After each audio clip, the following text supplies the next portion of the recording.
కొత్తగా కట్టిన కృష్ణా బ్యారేజ్ మీద డాక్టర్ కారు జారిపోతోంది. టాపు మడి చేసిన ఆ చిన్న కారు కాలంతో పాటు జారుతున్న స్త్రీ జీవితంలాగుంది. కృష్ణ నీటి మీద అస్తమిస్తున్న సూర్యుడి కాంతి ప్రతిఫలించి ఆ నీటికి కరుగుతున్న బంగారు ఛాయొచ్చింది. ఇటుకొండ అటుకొండ మధ్య కృష్ణానది ప్రవహిస్తున్న తీరు చూస్తే నైలాన్ పమిట కింద జవరాలి యవ్వన శోభ గుర్తుకొస్తోంది. అంతా సౌందర్యం.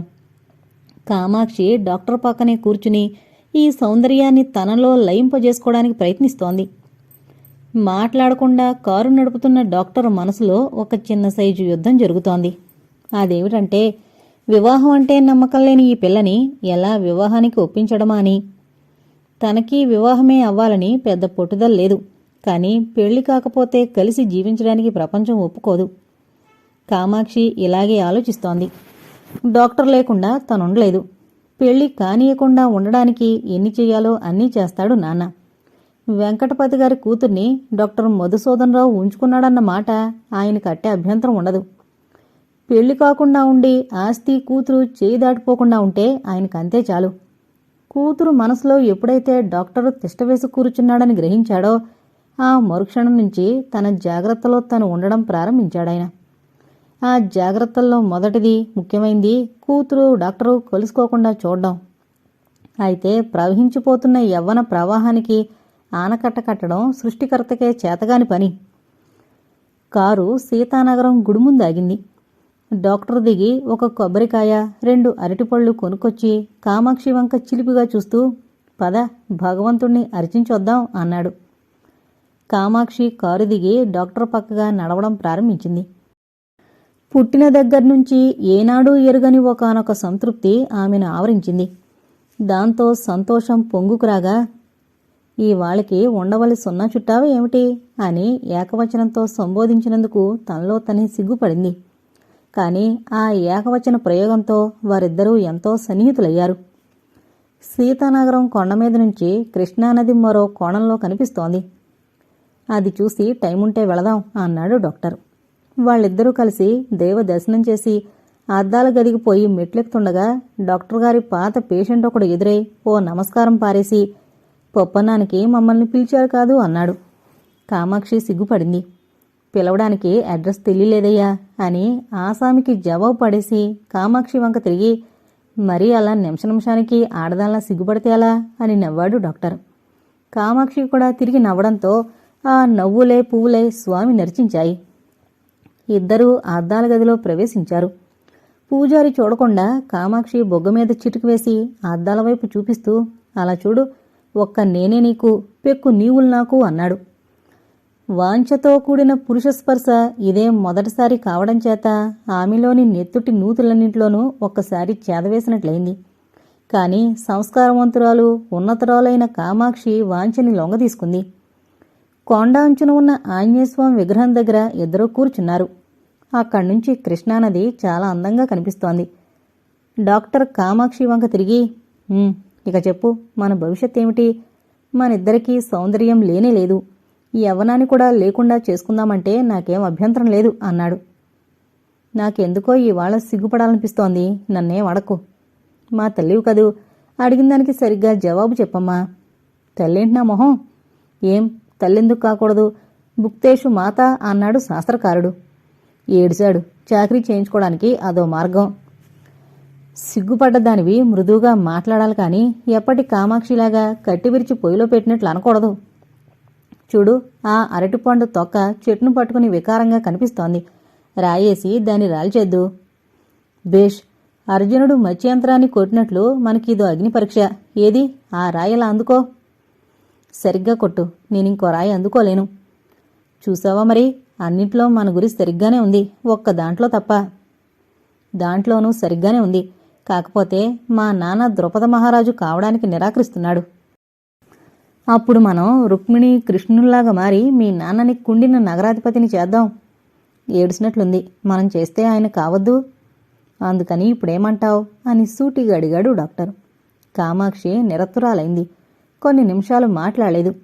తర్వాత చిన్న చిన్న రాళ్లు పోగు పెడుతూ, ఏమంటానో ఏమనాలో నాకేమీ తెలియడం లేదు. నా జీవితం త్రాసులో ముళ్ళులా తయారైంది. ఒక పక్క నాన్న, మరో పక్క మీరు. ఏ వైపు మొగ్గాలో విధికి వదిలేసి గాలిపాటికి కొట్టుకుపోతున్నా అన్నది. నాకర్థం కావడం లేదు. మీ నాన్న పెళ్లి చేసుకోవద్దంటే మానేస్తావన్నమాట. మీరిలా సూటిగా ప్రశ్నిస్తే నేనేమీ జవాబు చెప్పలేను. కానీ ప్రస్తుతం నా పరిస్థితి చాలా ఘోరంగా ఉంది. చూడు, నువ్వు చాలా ధైర్యవంతురాలివి. పరిస్థితులకి నువ్వు లొంగిపోకూడదు. వాటిని నువ్వు లొంగదీసుకోవాలి. నేను పెళ్లి చేసుకోబోతున్నానని మీ నాన్నతో ధైర్యంగా చెప్పేశాయి. ఇప్పుడు నాకు ధైర్యం లేకనేనా చెప్పలేకపోవడం? అది కాదు, మా నాన్న సంగతి అలా ఉంచి నేనే ఏదీ నిర్ణయించుకోలేకపోతున్నాను. అందులో అసలర్థం లేదు. మీ నాన్నంటే భయం లేదు, బాగానే ఉంది. నువ్వెందుకు నిర్ణయించుకోలేకపోతున్నావో అర్థం కావడం లేదు. అదే నాకు అర్థం కావడం లేదు డాక్టర్. చాలా కాలం అవివాహితగానే ఉండిపోయాను. మిగులున్న ఈ కొంచెం కాలం కూడా అలాగే ఉండిపోతే బాగుంటుందేమో అని నిట్టూర్చింది కామాక్షి. డాక్టర్ కొంచెంసేపు మాట్లాడలేదు. తర్వాత, నువ్వలా ఉండిపోయినందువల్ల సాధించే ప్రయోజనం ఏమాత్రం లేదు, కేవలం అపనిందల పాలవడం తప్ప అన్నాడు. ఏంటో డాక్టర్ గారు, అన్ని విషయాల్లోనూ ధైర్యస్తురాలనే అయినా ఈ విషయంలో మాత్రం నన్ను అపరిమితమైన బలహీనత ఆవరిస్తోంది. నువ్వలా సాగదీసినందువల్ల ప్రయోజనం లేదు కామాక్షి. నీ మీద ఆశలు పెట్టుకునున్న నన్ను చూసైనా నువ్వో నిర్ణయానికి రావాలి. చెప్పండి డాక్టర్, మీరేం చెబితే అది చేయడానికి సిద్ధంగా ఉన్నాను. ఏం చేయమంటారు? ఇప్పటికి స్త్రీ అనిపించావు. రేపొద్దన్నే మనిద్దరం వివాహం చేసుకోబోతున్నామని మీ నాన్నతో చెప్పు. దాంతో ఒక సమస్య తీరిపోతుంది. సరే, అలాగే చెబుతాను. ఆయన వద్దంటే నిన్ను లేవదీసుకుపోయి పెళ్లి చేసుకుంటాను. ఉద్ధరించారు. నేను లేచి రావద్దు? నువ్వు లేచి రాకపోతే ఇంతటితో ఈ కథ పూర్తి చేసేద్దాం. నేను రేపొద్దన్నే లేచి సన్యాసం తీసుకుంటాను. అప్పుడే మన ప్రేమ శాశ్వతంగా సువర్ణాక్షరాలతో లిఖించబడుతుంది. అయితే సన్యాసమే తీసుకోమంటావన్నమాట. అదేం కర్మ, రోజావతి ఉన్నదిగా. ఓ తాడదాన్లా మాట్లాడతావు కామాక్షమ్మ. ఈ సీతానగరం కొండెక్కిన దగ్గర నుంచి నాలో స్త్రీత్వం ప్రకోపించింది. అయితే ఇక్కడే ఉండిపోదాం. వెంటనే మా నాన్న పోలీసు రిపోర్ట్ ఇస్తాడు. అప్పుడు మన పని తేలికవుతుంది. ఇద్దరం మేజర్లం కనుక పెళ్లి చేసుకున్నామని చెబుదాం. నేనలా చెప్పను. నువ్వు క్షమించాలి. మీరు నన్ను లేవదీసుకొచ్చారని చెబుతాను. అన్యాయం. నువ్వే నన్ను ఎత్తుకొచ్చి అబద్ధం చెప్పడం శుద్ధన్యాయం. ఎన్నాళ్ళు పురుషుడే స్త్రీని అన్యాయం చేశాడు. ఇప్పుడు పురుషుణ్ణి స్త్రీకి అన్యాయం చేసే కాలం వచ్చింది. అది మొదట రుచి చూసేవాడివి నువ్వే. కాసేపు మీరంటావు, కాసేపు నువ్వంటావు. కారణం? సంపెంగ పూలు పనసతొనలు ఒకే వాసన వేస్తాయి. కారణం? మాటలు నిరిచావు కామాక్షమ్మ. మరెలా బ్రతకడం వైద్యశేఖరా? చూడు, ఈ అల్లరి మాటలు మానేసి భవిష్యత్తు గురించి మాట్లాడుకుందాం అన్నాడు డాక్టర్. ఈ మాట వినేసరికి కామాక్షిలోని కొంటెదనమంతా అంతర్హితమైపోయింది. జీవిత భారాన్ని మోయలేక మోస్తున్న జరా పీడుతురాల్లాగా ఆమెను అలసట ఆవరించింది. అంతవరకు పోగు చేసిన రాళ్లను ఒక్కొక్కటే విసిరి పారేస్తూ ప్రాణాలన్నింటినీ కళ్ళలోకి తెచ్చుకుని డాక్టర్ వంక చూసిందామె. ఆ చూపులో, నేను అదృష్టహీనురాల్ని డాక్టర్. ఆ విషయం నన్నిక పదే పదే ప్రశ్నించకండి. చూసారా, ఈ రాళ్లన్నీ ఎలా పారేశానో? నా కోరికలను కూడా ఇలా ఒక్కొక్కటే విసిరి పారేయడానికి ప్రయత్నిస్తాను అన్న భావం ధ్వనించింది. గెద్ద తన్నుకుపోతున్న కోడిపిల్లలా అతని మనసు గిలగలాడింది. కృష్ణానదిలో ఏదో పడవ చేస్తున్న తపతప ధ్వనులు నిరాశాజీవి ఆత్మపడుతున్న తపనలా ఉన్నాయి.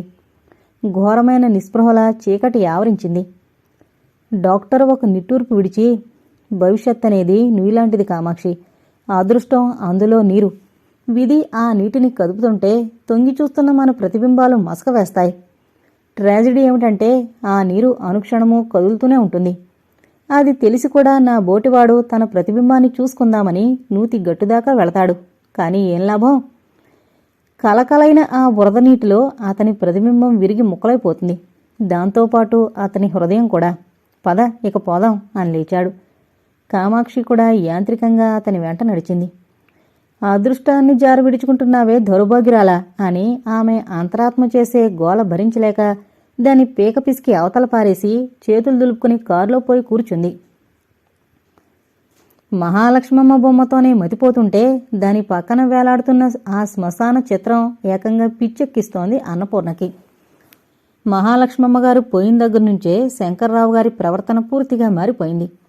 పొద్దన్నే లేవడం, కాలకృత్యాలు తీర్చుకోవడం, అక్కడి నుంచి మహాలక్ష్మమ్మ బొమ్మకి ఎదురుగా కుర్చీ వేసుకుని కూర్చోవడం, అక్కడ్నుంచి ఆఫీసు వేళదాకా శ్మశానాన్ని మహాలక్ష్మమ్మని తిప్పి తిప్పి చూస్తూ కూర్చుంటాడు. తర్వాత ఏది పెడితే అది తిని ఆఫీసుకు వెళతాడు. అక్కడ కూడా ఆయన చేసే పనేం లేదు. వెయ్యాల్సిన 2 బొమ్మలు గీకి పారేసి టేబుల్ మీద తలపెట్టుకుని నిద్రపోతాడు. ఆయనంటే కామాక్షికి చాలా అభిమానం. తనలో తను ఆయన పడుతున్న మహా వ్యధనంతటినీ ఆమె గ్రహించింది. తప్పించగా ఆ తపన ఒక మహాగ్నయి ఆయనను లయింపజేస్తుందేమో అని ఆమె అనుమానం. ఎందుకంటే ఆయన దినదినం క్షీణించిపోతున్నాడు. ప్రస్తుతం భూమికల మీద చర్మం మాత్రమే ఉంది. ఒకరోజు కామాక్షి, శంకర్రావు గారు, ఈ తపస్సు దేనికి? ఈ క్షీణించిపోవడం వల్ల ప్రయోజనం అని అడిగింది. కొన్ని క్షణాలు ఆయన సమాధానం ఇవ్వలేదు. తర్వాత మెల్లగా, జీవితంలో సాయంత్రమైంది కామాక్షి, చీకటి పడకముందే దీపాన్ని వెలిగించుకోవాలి కదా అన్నారు. కానీ ఇది పద్ధతి కాదు. శరీరాన్ని క్షీణింపజేస్తే ఆరోగ్యం చెడ్డం తప్ప మిగిలిందే ఉండదు. అంతకన్నా మరో మార్గం కనిపించడం లేదు కామాక్షి. దారి చూపించేవారు అంతకన్నా లేరు. అందుకని నాకు తోచిన దారంబడి నడుస్తున్నాను. అది నిజమే కావచ్చు. కానీ మీరు ఎన్నుకున్న మార్గంలో ఎంత దూరం పోయినా అంధకారమే తప్ప వెలుగనేది వెతికినా కనిపించదు. మరి నన్నేం చేయమంటావో చెప్పిపో తల్లి. నీ ఈ రొద్ద శిశువుకి ఇంకో దారి ఏదన్నా చూపించు. ముందు నా ఈ రొద్ద శిశువు చిక్కిపోకుండా చూడాలి. అందుకోసం రోజూ పళ్ళు పాలు తినాలి. నీ శిశువు అంధుడు తల్లి. అతనికిప్పుడు కావలసింది దృష్టి. ఆ దృష్టి నేనివ్వలేను. కానీ అది దొరికే మార్గం చెప్పగలను. ఏమిటి? మంగళగిరిలో జాలమ్మగారని ఒక వృద్ధ వితంతు ఉంది. ఆవిడ మీకు దృష్టిస్తుందని నా నమ్మకం అని సలహా ఇచ్చింది. ఏదో సలహా ఇవ్వాలి గనుక జాలమ్మగారి పేరు చెప్పింది. కానీ ఆ జాలమ్మగారు శంకర్రావు గారికి ఏ విధంగా దృష్టివ్వగలదో కామాక్షికి తెలీదు. ఆ జాలమ్మగారికి మంగళగిరి నృసింహస్వామి పిలిస్తే పలుకుతాడని ప్రతీతి. అర్ధరాత్రి వేళ, అపరాత్రి వేళ ఎప్పుడైనా అతిథులొస్తే ఇంట్లో ఏమీ లేకపోతే, నరసింహ ఇంట్లో ఏం లేదురా అనేదట. వెంటనే నరసింహస్వామి ఏ కూలివాడి ఆకారంగానో తయారై కావలసినవి అన్నీ తెచ్చి పడేసేవాడట. ఇలాంటి కట్టుకథలే కాకుండా కామాక్షి కళ్ళారా చూసిన సంఘటన ఆమెకిప్పటికీ మరుపురాదు. జాలమ్మగారి దగ్గర ఒక చిన్న సంచుంది. ఒక 100 మందికైనా సరే అందులోంచి గుప్పెళ్ల కొద్దీ పటిక బెల్లం తీసి పెట్టేస్తుంది. ఆ పటిక బెల్లం కామాక్షి కూడా తింది. ఆవిడ మహాభక్తురాల్ని, అంతకంటే నిదర్శనం అక్కర్లేదు. అంతేకాకుండా ఎంతమంది ఏ వేళప్పుడు వెళ్ళినా లేదనకుండా వెన్నపూస, గోంగూర పచ్చడి వేసి అన్నం పెడుతుంది. ఈ కథలన్నీ విన్న కామాక్షి శంకర్రావు గారికి జాలమ్మగారు దృష్టిస్తుందని చెప్పింది. ప్రస్తుతం ఆయనకు కావలసిన దృష్టి బహిరమైంది కాదు. జీవన సంధ్యలో అడుగుపెట్టిన ఆ కష్టజీవి మిగతా కాలాన్ని సద్వినియోగం చేసి పరానికి మార్గం తయారు చేసుకోవడానికి ప్రయత్నిస్తున్నాడు. ఆ మార్గానికి జాలమ్మగారు మార్గదర్శక దీపం కావాలి. కామాక్షి ఇచ్చిన ఈ సలహా శంకర్రావు గారికి బ్రహ్మానందం కలిగించింది. శంకర్రావు గారు కనీసం రోజు విడిచి రోజైనా మంగళగిరి వెళుతున్నాడు. ఈ సమయంలో రాజుకి, అన్నపూర్ణకి సాన్నిహిత్యం ఎక్కువైంది. రోజూ సాయంత్రం కోర్టు నుంచి సరాసరి అన్నపూర్ణ దగ్గరికి వెళతాడు. రాత్రి 10 గంటల దాకా అక్కడ కబుర్లు చెప్పి కాలక్షేపం చేసి ఇంటికి వెళతాడు. ఇతను వెళ్లేసరికి సత్యవతి నిద్రపోతూ ఉంటుంది.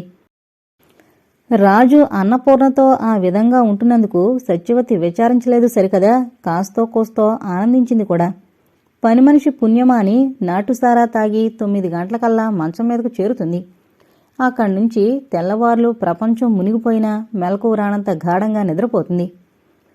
ఈ మధ్య ప్రతిరోజు ఎర్రని కళ్లతో నిద్రలేస్తున్న తోటి కోడలను చూసి పార్వతి చాలా జాలిపడుతోంది. రాజు చేసే పాడు పని మూలంగా ఆమె దుఃఖించడం వలన కళ్ళు ఎర్రబడుతున్నాయని పార్వతి ఉద్దేశం. అందుకని సత్యవతిని మరీ ప్రేమగా చూడడం ప్రారంభించింది. సత్యవతి దగ్గరున్న డబ్బంతా అయిపోయింది. రోజుకు 2 రూపాయల సారా సీసాలో పోయించుకుని ఎవరో చూడకుండా సత్యవతికిస్తుంది పని మనిషి ఆదెమ్మ.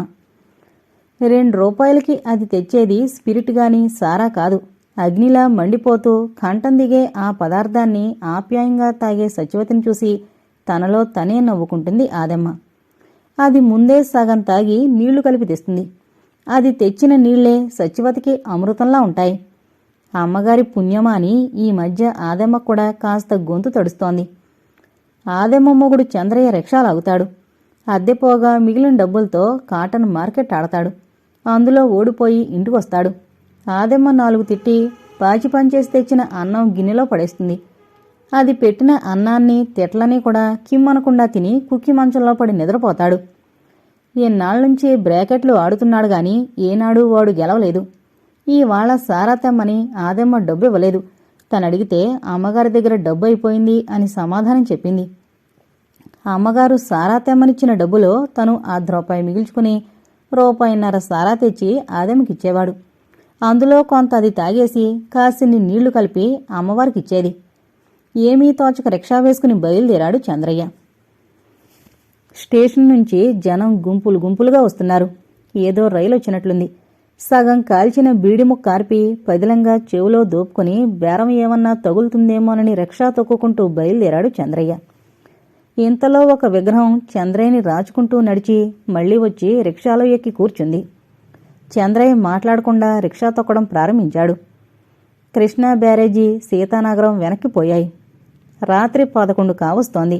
కొద్దిగా చినుకులు రాలుతున్నాయి. రిక్షాలో కూర్చున్న రాజుకి భయం చేత నోరు ఎండిపోతోంది. సీతానగరం కొండల వెనక ఒక దెయ్యాల మేడుంది. దాని ముందు రిక్షా ఆగగానే వాన బ్రహ్మాండంగా కురవడం ప్రారంభించింది.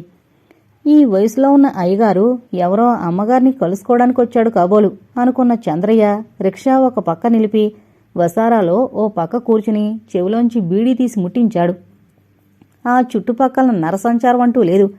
ఎంత ధైర్యం ఆ ఆడదానికి అనుకుని బీడీస్తున్న వేడిలోని సుఖం అనుభవిస్తూ కునికిపాట్లు పడ్డం ప్రారంభించాడు చంద్రయ్య. ఇలాంటి అలవాటేవాడికి. వర్షపు నీరు కృష్ణానది కలిసి చేస్తున్న ఆ హోరు గుండె చెదరగొడుతోంది రాజుకి. తలుపు మీద మెల్లగా చిటికి వేశాడు. నిశ్శబ్దంగా తెరుచుకున్న ఆ తలుపు అంత నిశ్శబ్దంగానూ మళ్లీ మూసుకుపోయింది. అతను ప్రవేశించిన గదిలో అదివరకే 2 కూర్చునున్నారు. బాగా ఖరీదుగల బట్టల్లో ఉన్న ఆ 2 రాజుని చూడగానే కరచాలనం చేశారు. కొద్దిగా తగ్గించున్న కోడిగుడ్డు ల్యాంపు వెలుగులో పెద్ద సైజు రేడియో ఒకటి సన్నగా పాడుతోంది. రాజు గొంతుక పొడర్చుకుపోతోంది. ఆ రేడియో వంక విచిత్రంగా చూస్తూ, ఇదేనా మీరన్నది అని ఇంగ్లీష్లో ప్రశ్నించాడు. అక్కడ్నుంచి సంభాషణ అంతా ఇంగ్లీష్లోనే ప్రారంభమైంది. ఆ 2లో లావుగా ఉన్న వ్యక్తి, ఇదే, గంటకి 4,000 రూపాయలు అవలేలగా తయారు చేస్తుంది అన్నాడు.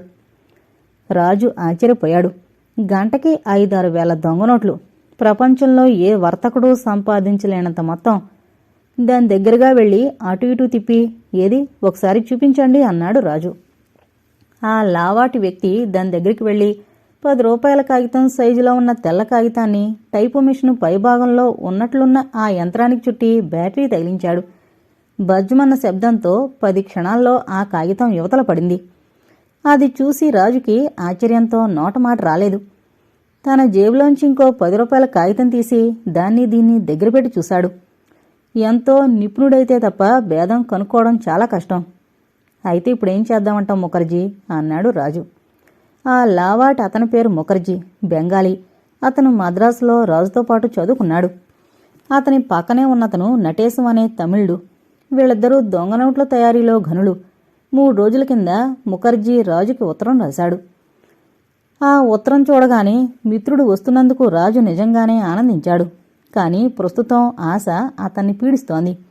ఒక 50 లక్షలు వేయించి తీసుకుంటే ఇంతలో కొంప మునిగేదేముంది? న్యాయం అన్యాయమును. ప్రపంచంలో ఎవడు బాగా బతికితే వాడే న్యాయవంతుడు. రాజు, 4-5 రోజుల్లో 1 కోటి రూపాయలు వేసేస్తాను. తీసుకుని మాకు 1 లక్ష రూపాయలు మార్పించి ఇవ్వు చాలు. నువ్వు మారిస్తే ఎవరూ అనుమానించరు.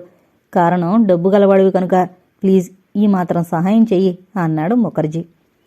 రాజుకి ఆశ, భయము రెండూ కూడా అధికంగానే ఉన్నాయి. చివరికి సరే అనక తప్పింది కాదు రాజుకి. అలా అంటున్నప్పుడు మాత్రం పార్వతి ముఖం, తప్పు చేస్తున్నావు సుమా అంది.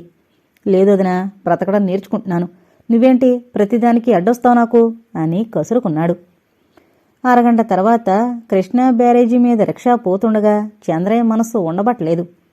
ఆ అమ్మగారిని కూడా తీసుకురాకపోయినారా బాబూ? గుట్టు చప్పుడు కాకుండా ఇంటి దగ్గర ఇడిసేటోళ్ళం అన్నాడు. రాజుకు నవ్వొచ్చింది. ఆ అమ్మగారికేం భయం లేదులేరా అన్నాడు. ఆ సమయంలో అన్నపూర్ణ జ్ఞాపకం వచ్చింది అతనికి. రాజు సమాధానం ఇవ్వడంతో ఎక్కడలేని హుషారు వచ్చింది చంద్రయ్యకి. అయితే అమ్మగారి పేరేమిటి బాబూ అని మరో ప్రశ్న వేశాడు. రాజు ఏమాత్రం తడుముకోకుండా లక్ష్మి, ధనలక్ష్మి అని జవాబిచ్చాడు. దాంతో సరదా పెరిగిన చంద్రయ్య, పెద్దింటి అమ్మగారేనా ఏటి బాబు అని అడిగాడు. రాజుకు నవ్వొచ్చి, అవడానికి పెద్దింటి పిల్లే గాని నీతి జాతి లేదురా, ఏ క్షణాన ఎవరిని వరిస్తుందో తెలీదు, ఉత్త చపల చిత్రాలు అన్నాడు. దూత్తెరి, అలాంటి దాన్ని ఒగ్గేసేయండి బాబు, అదెప్పుడో కొంప తీత్తది అన్నాడు చంద్రయ్య చేదరించుకుంటూ. రాజుకి నషాళం అంటింది. అవును, అదెప్పుడో కొంప తీస్తుంది. అమాయకంగా అయినా వాడిచ్చిన సమాధానం తనకి సూటిగా వచ్చి తగిలింది. స్త్రీ అయినా లక్ష్మి అయినా ఉన్న 4 రోజులే చాలు, ఎంతో సుఖపడతారు. నీతి పేరు చెప్పి ఆ సుఖాన్ని వదులుకోవడం అంత తెలివి తక్కువ మరొకటి లేదు. చేసిందేదో చేసేశాడు, ఇక దాని గురించి లాభం లేదు. ఇప్పుడు తను కోటీశ్వరుడు. ఆ రాత్రి చంద్రయ్య ఆపుకోలేక ఆ కాస్త ఆదెమ్మ చెవిని వేశాడు. కలత నిద్రలో కునుకుతున్న ఆదెమ్మ చెవాళ్ళ లేచి కూర్చుని, నీ జమ్మదియ్యా, ఏట్రంటున్నావు అంది అత్యాశ్చర్యంగా. చంద్రయ్య మళ్లీ పలికాడు గ్రామ్ఫోన్ రికార్డులాగా. అవునే, నా కళ్ళారా చూశాను. పేరేందన్నావు? నువ్వు ఇయాల బ్రాకెట్లకి సావకుండా ఆడకెందుకు సచ్చావురా? అన్నింటికి తిడతావేటే, ఇయాల మందు పన్నేదుగా. పేరేందో చెప్పిస్తావరా అంటే నా మందు చెప్తావేటి? లక్ష్మి, ధనలక్ష్మి. ధనలక్ష్మా? ఇదేదో మెట్రేగా ఉంది. అయ్యగారుకున్న ఒక ఆవిడ ఊళ్ళోనే ఉంది, మళ్ళీ ఆ ధనలక్ష్మి ఎవరబ్బా అంటూ ఆదెమ్మ ఆలోచించసాగింది. అప్పటికే చంద్రయ్య గుర్రుకొట్టి నిద్రపోతున్నాడు. తెల్లారాక ఈ విషయం పార్వతమ్మతో చెప్పడమా, సత్యవతితో చెప్పడమా, ఇది అది కాకపోతే ఏకంగా అన్నపూర్ణమ్మ చెవిలోనే వేయడమా అని దానికి తాతా పుట్టింది. చివరికి అన్నపూర్ణమ్మతో చెబితేనే మంచిది అని నిశ్చయించుకుని అప్పటికే 4:30 కావడం వలన లేచి గోళ్లతో గీరి తల ముడేసుకుని గుడిసెకి తలుపు పడేసి పనికి బయలుదేరింది. పార్వతిగారింటికి చేరి తలుపు కొట్టింది. రాజు తలుపు తీశాడు. రాత్రి నువ్వేం చేశావో నాకు తెలుసులేవయ్యా అన్నట్లు ఒక చూపు పడేసి చీపురు తీసుకుని బరబరా ఓడవడం ప్రారంభించింది. సత్యవతి లేచి దొడ్లోకి రాగానే ఆదెమ్మ బుర్రలో మరో ఐడియా కొమ్మరి పురుగులా దొలవడం ప్రారంభించింది. రాత్రి సంగతి ఈమెతో కూడా చెప్పాలి, అన్నపూర్ణమ్మతో తర్వాత చెప్పొచ్చు. అమ్మగారు ఒకసారిలా వస్తారా అని మందార చెట్టు చాటు నుంచి ఆదెమ్మ పిలిచిన పిలుపుతో సత్యవతిలో మరో ఆశ రేగింది. గబగబా వస్తూనే ఏంటి అని ప్రశ్నించింది సత్యవతి. సారా ఊరికే ఏమన్నాడండి, అది సరేగాని రాత్రి అయ్యగారు ఎన్నింటికొచ్చారండి? 2-3 అయిందేమో, ఏం అలా అడుగుతున్నావు అంది సత్యవతి ఆశ్చర్యంగా. మరేం లేదు, ధనలక్ష్మి గారెవరో మీకు తెలుసా? నాకు తెలీదు, ఏం జరిగిందేమిటి? రాత్రి అయ్యగారు ఆ అమ్మగారిని సీతానగరం కొండలవతల పోడుబడ్డ మేడలో కలుసుకున్నారంట అని ఆదెమ్మ చెప్పిన వార్తకి సత్యవతట్టే బాధపడలేదు, పైగా సంతోషించిందేమో కూడా. ఇది చూసిన పని మనిషి ఆదెమ్మ ఆశ్చర్యంతో బీసుకుపోయింది. ఈ అమ్మ తాగుతుంది, తనూ తాగుతుంది. ఎంత తాగితే మాత్రం తాళి కట్టిన మగోడు మరో ఆడదాంతో కులుకుతున్నాడంటే నోరు మూసుకుని ఊరుకోవడం నా వల్ల కాదబ్బా. అదే నా సింద్రిగాడైతే మక్కిలు ఇరగదీసేసి మడిసేసేదాన్ని అనుకుందది. వెంటనే పొళ్ళు బిగబట్టి బరబరా ఓడవడం ప్రారంభించింది. సత్యవతి తీరిగ్గా మొహం కడుక్కున్న తర్వాత లోపలికి వెళ్లి రాజుని నిద్రలేపింది. అతను కళ్ళు విప్పి ప్రశ్నార్థకంగా ఆమె మొహంలోకి చూశాడు. ధనలక్ష్మి ఎవరు? సూటిగా అడిగేసింది సత్యవతి. రాజు తెల్లబోయాడు. తను రిక్షావాడితో అన్న మాటలు ఇంకా సరిగ్గా తెల్లవారకు మునిపే భార్యకి ఎలా తెలిసాయి అని ఆశ్చర్యం వేసింది అతనికి. ఇక్కడ తమాషా ఏమిటంటే చంద్రయ్యకి రాజెవరో తెలుసుగాని రాజుకి తను వెళ్లిన రిక్షావాడెవరో తెలీదు. నిజం చెప్పాలా వద్దా అని రాజు కొన్ని క్షణాలు ఆలోచించి నవ్వుతూ, ఏం అసూయపడుతున్నావా అన్నాడు. నేను అసూయపడాలని మీ ఉద్దేశమైతే అలాగే పడతాను. ఇంతకీ ఆమె ఎవరో చెప్పండి. మనిద్దరం ఒకరి మీదొకరు అసూయపడే హక్కు ఏనాడో వదులుకున్నాం, అది సరేగాని రాత్రి నన్ను ధనలక్ష్మి వరించిందనే సంగతి సరిగ్గా తెల్లవారకు మునిపే నీకెలా తెలిసింది అన్నది మహా చిత్రంగా ఉంది. ఇంతకీ ఆమె ఎవరో చెప్పడం లేదు అని రెట్టించింది సత్యవతి. ఎవరైతేనేం ఇప్పుడేం మునగలేదు, ఎన్నడూ లేంది నీకీ కుతూహలమేమిటి? ఇంతకీ రాత్రి రిక్షావాడు మీ ఆదెమ్మ మొగుడు కాదు కదా అని సందేహం వెలుగుచ్చాడు రాజు. సత్యవతి ఏమీ మాట్లాడలేదు. జాగ్రత్త, ఈ సంగతి ఎక్కడా వాగదు, ఎక్కడైనా పొక్కిందంటే పేక తెంపేస్తానని చెప్పు. ధనలక్ష్మి నీకు సవితి కాదులే, భయపడకు అన్నాడు వెక్రింపుగా రాజు. అయినా నేనేం అనుకోనని మీకు తెలుసు. మీరు తెల్లవారుజాము దాకా రాకుండా ఉంటే ఏ ఆడది ఊరుకుంటుంది? నేను తప్ప. అలానకు భార్యమణి, మనం ప్రేమించి పెళ్లి చేసుకున్నామనే సంగతి బొత్తిగా మరిచిపోకు మరి అన్నాడు రాజు. ఈ వెక్రింపుతో చిన్నబుచ్చుకుని అవతలకు వెళ్ళిపోయింది సత్యవతి. రాజుకి ఇక నిద్ర పట్టలేదు. సత్యవతిని అనవసరంగా ఎందుకు చిన్నబుచ్చానా అనుకున్నాడు. కాని ఈ ఆలోచన ఎంతోసేపు నిలవలేదు. అతని ఆలోచనంతా ఇద్దరే పంచుకున్నారు. అన్నపూర్ణ, ధనలక్ష్మి. లేచి మొహం కడుక్కుని నూతి దగ్గరే 4 చేదల చన్నీళ్లు పోసుకుని డ్రెస్ చేసుకుని తోలిపెట్టి తీసుకుని డాక్టర్ మధుసూదనరావు గారి కారడిగి తీసుకుని సీతానగరం వైపు వెళ్లి అరగంటలో తిరిగొచ్చి డాక్టర్ గారికి కారు అప్పజెప్పేసి తోలిపెట్టి తీసుకుని అన్నపూర్ణ గారి ఇంటికి వెళ్ళాడు. శంకర్రావు గారు ఆఫీసుకి వెళుతూ తనకెదురైన రాజును చూసి చిరునవ్వు నవ్వి తన దారిన తను వెళ్ళిపోయారు. ఈయనకి అనుభూతి నశించిపోయింది అనుకున్నాడు రాజు. రాజును చూసి చాటంత మొగం వేసుకుంది అన్నపూర్ణ. ఏమండి, ఉదయాన్నే దయచేశారు అని ప్రశ్నిస్తూ ఎదురుగా వచ్చింది. అన్నపూర్ణలో ఆ క్షణం దాకా లేని మరికొన్ని అందాల్ని అతడు చూడగలిగాడు. అప్పుడే స్నానం చేసి కంచిపట్టు చీర కట్టుకుని నిరాభరణంగా ఉన్న ఆమె సౌందర్యం అతనిలో అవ్యక్తమైన వాంఛని రేగ్గొట్టింది. ఆమెను దగ్గరగా తీసుకోవాలని ముందుకో కడుగు వేశాడు. అంతవరకు అతను మోస్తున్న తోలుపెట్టి చేయి జారి కాలు మీద పడి బొట్నవేలు చితికింది. అబ్బా అని కాలివేలు నొక్కి పట్టుకుని పక్కనున్న సోఫాలో కూలబడ్డాడతను. సరిగ్గా అదే సమయంలో గోడమీదున్న మహాలక్ష్మమ్మ చిత్రం తటతటా కొట్టుకుంది. ఎక్కడా గాలనేది లేకపోయినా ఆ బొమ్మ ఎలా కదులుతుందో అని రాజు ఎంత ఆశ్చర్యపోయాడో అన్నపూర్ణ అంతా భయపడిపోయింది. కొంచెంసేపు ఇద్దరిలో ఎవరూ మాట్లాడలేదు. ముందుగా రాజే తెప్పరిల్లాడు. ఈ పెట్టె జాగ్రత్తగా దాచి అన్నపూర్ణ, నేను రేపు మద్రాసు పోయి 4 రోజుల్లో వస్తాను అంటూ లేచాడు రాజు. బొటనవేలు నుంచి నెత్తురు కారుతోంది. తేలిగ్గా ఉన్న తోలు పెట్టె పడ్డంత మాత్రం చేత ఇంత దెబ్బ ఎలా తగిలిందో కూడా అర్థం కాని విషయాల్లో ఒకటి. అన్నపూర్ణ మాట్లాడకుండా ఆ పెట్టె చేతి తీసుకుంది. రాజు కుంటుతూ బయటికి నడిచాడు. దొంగ నోట్లు అన్నపూర్ణ దగ్గర దాచి ఆ రోజు సాయంత్రం దాకా ముఖర్జీ కోసం ఎదురు చూశాడు. అవి అలాగే మొత్తంగా తన దగ్గరుంటే కొంప మునుగుతుందని అతనికి భయం వేసింది. కాని అలా భయపడినందువల్ల ప్రయోజనం లేదని తెలుసు. ఆ రోజు సాయంత్రం సన్నగా తొపర పడుతూనే ఉంది. ఆ తొపరలోంచి చూస్తుంటే డక్కా మజ్లీన్ కప్పుకున్న మొగలాయి సుందర్లా ఉంది విజయవాడ పట్టణం. ఉండుండి ఒక్క తడవ తెరిపిచ్చింది. కృష్ణ అవతల నుంచి సూర్యాస్తమయం అవుతోంది. నడుస్తున్న రాజాగి పక్కనున్న హోటల్లోకి దారి తీశాడు. హోటలంతా విచిత్రమైన వెగటు వాసన కొడుతోంది.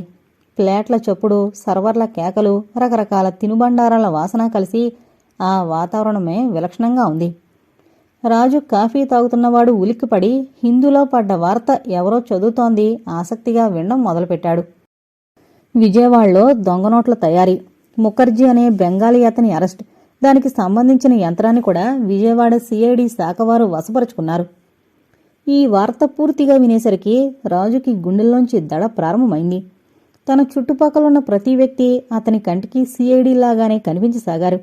అతను గబగబా నడిచి ఆ హోటల్లోంచి బయటపడ్డాడు. రిక్షా ఎక్కి సరాసరి అన్నపూర్ణ దగ్గరికెళ్ళి ఆ పెట్టి తీసుకుని ఇంటికొచ్చాడు. వాకిట్లోనే పార్వతి ఎదురైంది. ఈ రాత్రి మద్రాసు వెళ్తున్నానమ్మా, ఒక కేసు పనిమీద అన్నాడు రాజు. పార్వతి నవ్వుతూ, పొద్దట్నుంచి బాబాయో అని పిల్ల ఒకటే గోల, దానికి కొంచెంసేపు ఎత్తుకుందు అంది. ఈమె అంత సరళ హృదయనో, అంత పవిత్రురాలు. ఈమెకి నేనేం చేస్తున్నానో తెలిస్తే ఇలా నవ్వుతుందా అనిపించింది అతనికి. భర్త మద్రాసు వెళుతున్నానని చెప్పగానే తనూ వస్తానంది సత్యవతి. ఆమె మనసులో శర్మ మెదిలాడు. అంతకన్నా ఎక్కువగా మదిర మెదిలింది. రాజు కొన్ని క్షణాలు ఆలోచించి సరే అన్నాడు. ఆ మాటతో కొండెక్కినంత సంబరంతో గబగబా తన చీరలు సర్దేసుకుంది. ఆమెకి కిందటి తడవ తను ఒంటరిగా చేసిన మద్రాసు ప్రయాణం గుర్తుకొచ్చింది. ఆ రోజు తను తప్పు చేసిందని తనకి లోకానికి కూడా అనిపించింది. కానీ నిజం చెప్పాలంటే అప్పుడే తన మనస్సు తళతళా మెరిసే అద్దంలా నిర్మలంగా ఉంది. ఇప్పుడు తను భర్తతో వెళుతోంది. ఆక్షేపణకి ఏమాత్రం అవకాశం లేదు. అయినా తన హృదయం బురద కొట్టుకుంది. తన హృదయంలో మునుపటి నైర్మల్యం లేదు. లోకం మాత్రం తనని ఏమీ అనుకోవడం లేదు. రైల్వే స్టేషన్ రకరకాల జనులతోనూ ధ్వనులతోనూ నిండిపోయి ఉంది. రాజు చేతిలో ఉన్న సూట్ కేస్ మహాపర్వతమై అతన్ని దిగలాగుతున్నట్లు అనిపించింది. ఇద్దరూ కలిసి బండెక్కుతుంటే బాబాయితో పాటు నేను వెళతానని పిల్ల ఏడవడం ప్రారంభించింది. ఆ పసిపిల్ల మనసుకు ఏ కష్టం కలిగినా అతని హృదయం బాధతో గిలగలాడుతుంది. అతను స్టేషన్లో నడుస్తున్నప్పుడు కూడా బాబాయి అంటూ ఏడుస్తున్న ఆ పాప ఏడుపు అతనికి వినిపిస్తూనే ఉంది.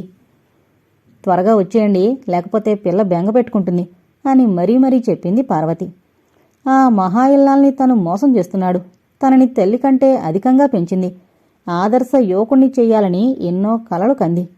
చివరికి తానిట్లా తయారయ్యాడు. ప్రస్తుతంలో ఈ డబ్బు సమస్య కన్నా వేధిస్తున్న సమస్య మరొకటుంది. అది అన్నపూర్ణ. ఆమెను చూసిన వెంటనే తను ఆకర్షితుడయ్యాడు. వివాహితైన స్త్రీ స్నేహం నిషిద్ధమని నిర్ణయించిన నీతివేత్తలు అలాంటి స్త్రీ మీద కోరిక అనేది కలగకుండా ఆంతర్యాన్ని ఎందుచేత శాసించలేకపోతున్నారో అర్థం కావడం లేదు. తను దొంగనోట్లు మార్చడానికి ప్రయత్నించి దేశద్రోహం చేయడమే కాకుండా ఆర్థిక శాస్త్రం మీద ఆధారపడున్న దేశ వ్యవస్థనే పునాదితో పెళ్లగించడానికి ప్రయత్నిస్తున్నాడు. విద్యావంతుడు, సంస్కారవంతుడు అయిన తనలాంటి యువకుడు చేయాల్సిన పని కాదు. రాజు మనస్సులో అగ్నిపర్వతాలు, భూకంపాలు, తుఫాను గాలులు పగిలి పెటిలి విసురుతున్నాయి.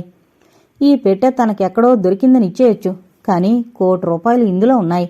తను తెలివిగా మారిస్తే ఇక ప్రపంచంలో తనకి అందుబాటులో లేని సుఖమంటూ ఉండదు. అనవసరంగా తను భయపడుతున్నాడు. ఒకవేళ తన అదృష్టం వక్రించి పట్టుబడితే? అమ్మో! రాజు మనసులో తిరిగి చీకట్లాగా భయం ఆవరించింది. చిచ్చి, అన్యాయ మార్గంలో బ్రతకడం తప్ప జీవించడానికి మరో మార్గం లేదా? ఇచ్చేస్తాను. రాజు 2 అడుగులు ముందుకు వేశాడు. ఇప్పుడు ఒకవేళ ఇస్తే మాత్రం తనని అరెస్టు చేయరని నమ్మకమేమిటి? యాంత్రికంగా 2 అడుగులు వెనక్కి వేశాడతను. అతని మనసులో జరుగుతున్న ఈ అంతర్యుద్ధం తాలూకా సూచనలేవి బయటకు కనిపించకుండా జాగ్రత్త పడ్డాడతను. ఇంతలో అరేబియన్ నైట్స్ కథల్లో ఒంటికంటి భూతంలాగా రైలొచ్చి ప్లాట్ఫారం మీద నిలిచింది. 2 సెకండ్ క్లాస్ కంపార్ట్మెంట్లో ఎక్కి కూర్చున్నారు.